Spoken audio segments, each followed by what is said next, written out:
Peoples party Mirpur माथेले तालके जे सदर डीसी घोटकीअ मथां हुकूमत तरफ़ां राशन जी मद में मिलियल रक़म हड़प करण जो इल्ज़ाम हयो वियो आहे। पीपी तालके मीरपुर माथेले जे सदर गुलाम नबी वसीर प्रेस कॉन्फ्रेंस कंदे चयो त कोरोना जी वबा अचण बाद लॉकडाउन सबब ज़िले जा लखे दिहाड़ी वारा मज़दूर बेरोज़गार थिया आहिनि, जे सबब हू ऐं संदन जा बचड़ा बुखुन में मरी रहिया आहिनि। पर डीसी घोटकी तोड़े असिस्टेंट कमिश्नर ऐं पंजनि तालकनि जे मुख्तियारकारनि मिसकीननि खे हिकु थेलो बि राशन जो नाहे ॾिनो।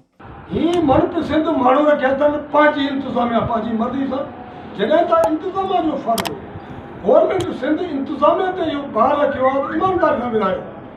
तव्हां साफ़ ई ॿुधायो, तव्हां वधायो किथे ईमानदार सां को राशन मिलियो आहे कोन न। ग़रीब उहे जा उहे वेठा आहिनि, मज़दूर उहे वीचारा ॾियाड़ी फाका कशी ते वेठा आहिनि। ज़ुल्म जी इंतिहा थी वई आहे। हर मज़दूर मिसकीन ग़रीब मौत जे शिकार ते पुॼी वियो आहे। अञा ताईं सिंध हुकूमत जेको राशन ॿियो ऐलान कयो आहे 1 करोड़ 71 लख घोटकी जो, ॿियनि ज़िलनि में घोटकी जो 1 करोड़ 71 लख। हाणे असांखे हाथ इहो बि खाईंदा।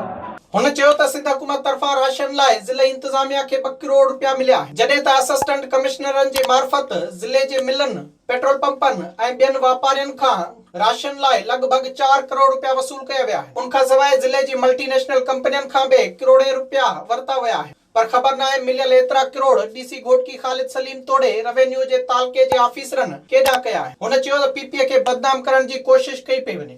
पंहिंजे सॼी क़यादत खे थो कयां त असां सही ते जेके ज़ुल्म कयो आहे इंतिज़ामिया इनखे फौरन इन ते इंक्वायरी करायो।